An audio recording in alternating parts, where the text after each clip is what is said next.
बार एक भिखारी अपने जीवन से परेशान हो चुका था, क्योंकि उसे अपने जीवन को चलाने के लिए भीख मांगना पड़ता था। उसे हर एक चीज के लिए भीख मांगना पड़ता था। इसी बात को लेकर वह दुखी रहता और दिन भर यही सोचता कि उसकी जीवन में बदलाव कैसे आएगा।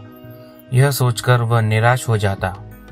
वह हर दिन देखता कि बहुत सारे लोग निराश होकर आंखों में आंसू लिए लोग और विभिन्न चिंताओं से परेशान लोग गौतम बुद्ध की तरफ जाते और वापस लौटते समय वे लोग बहुत ही खुश होते थे। वह भिखारी यह नहीं समझ पा रहा था कि गौतम बुद्ध उनके साथ ऐसा क्या करते थे कि वे बेहद खुश हो जाते थे। वापस लौटते हुए लोगों के हाथों में ना तो ढेर सारे पैसे होते थे, ना ही सोने चांदी। तो फिर ऐसा क्या होता था कि लोग बुद्ध के पास से लौटते वक्त इतना खुश होते थे। यह सब सोचकर वह भिखारी ने भी निर्णय लिया कि वह भी महात्मा बुद्ध के पास जाएगा और देखेगा कि ऐसा वहां क्या हो रहा है कि दुखी लोग उनके पास जाकर खुश हो जाते हैं। वह बुद्ध से मिलने के लिए उनके पास चल पड़ा। जहां बुद्ध मौजूद थे वहां बहुत लंबी कतार लगी हुई थी, तो वह भिखारी भी कतार में लग गया। कतार में लगकर वह अपनी बारी का इंतजार करने लगा।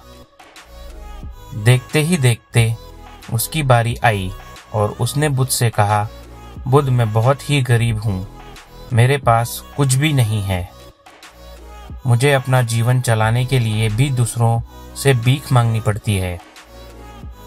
अब आप ही बताइए कि मैं अपने जीवन को कैसे बेहतर कर सकूं।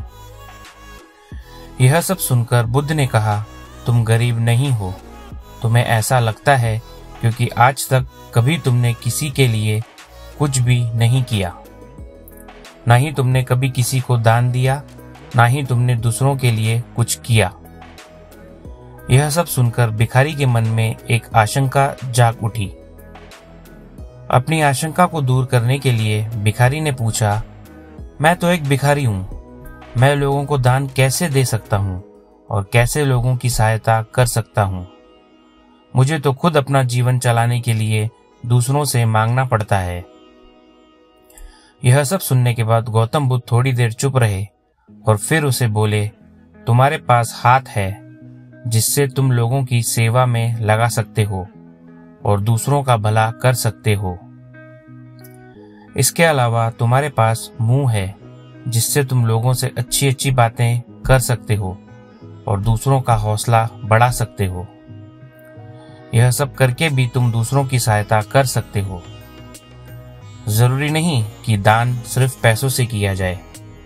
हम चाहें तो हम शिक्षा का भी दान कर सकते हैं, चाहे तो अन्न का भी दान कर सकते हैं। ऊपर वाले ने अगर किसी को पूर्णत अच्छा शरीर दिया है तो वह गरीब नहीं है, वह बस दिमाग से गरीब है। उसे इस विचार से हटकर दूसरों की सेवा में लगना चाहिए। बुद्ध की ये सब बातें सुन लेने के बाद वह भिखारी बहुत ही ज्यादा खुश हो गया और उसका मन अब संतुष्ट था। दोस्तों, यह कहानी से हमें यह सीख मिलती है कि सब इस बात की चिंता में समय बर्बाद करते हैं कि हम गरीब हैं, लेकिन वह सत्य नहीं है। सत्य तो यह है कि जब तक हमारा शरीर पूरी तरह से बेहतर है तो हम उसका उपयोग करके आगे बढ़ सकते हैं और खुद के जीवन को बेहतर बना सकते हैं। अगर कोई व्यक्ति सिर्फ अपने गरीबी पर ध्यान दे और उसे बदलने की कोशिश न करे तो वो मूर्ख है। इसके अलावा हमें इस कहानी से यह भी सीख मिलती है कि दान सिर्फ धन का ही नहीं, शिक्षा, भोजन, अच्छे विचार आदि का भी किया जाना जरूरी है। अगर आपके पास धन नहीं है तो आप शिक्षा का दान कर सकते हैं या फिर आप दूसरों के लिए अच्छे विचारों का भी दान कर सकते हैं। इससे समाज बेहतर होता है।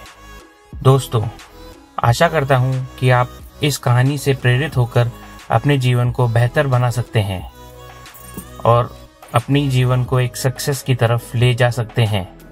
मिलेंगे आपसे अगले वीडियो में, तब तक के लिए धन्यवाद।